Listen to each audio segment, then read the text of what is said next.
You know, it's not surprising that Frederick Douglass was such the epitome and example of true human freedom. This is the man who basically fought to the death, or was willing to fight to the death, for his own freedom. But why was he willing to do that?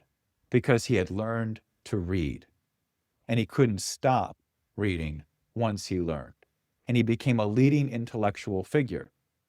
The question of literacy, of broad investigations, not just of reading the right books, but you just read, you investigate, you provoke. It's not about getting spoon-fed what social media might give you. It's about constantly being provoked to look at how the universe is functioning.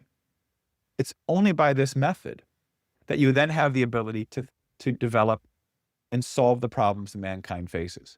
Now, Trump isn't the biggest reader. I'm not saying you have to be an academic or a bookworm or just, pile up a bunch of books. It's to the extent you facilitate a recognition and awareness of your own mind. Trump has that. He literally is a very stable genius. He knows his own mind, and he knows that what he thinks, what he likes to think, is oftentimes different and opposed to what everybody else seems to think. And he likes that. And he's found in his course of his life that that instinct in him is right.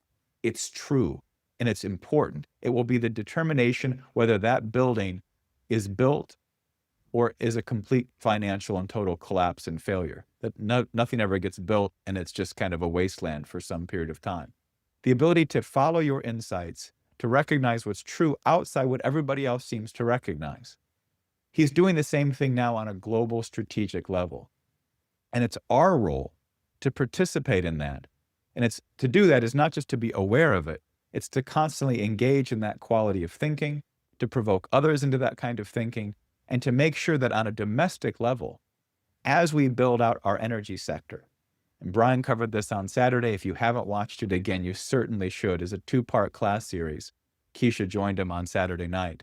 Trump wants to build an additional 400 nuclear power plants in the next 25 years. We have 100 built right now. He wants to build 500 operating plants, or 400.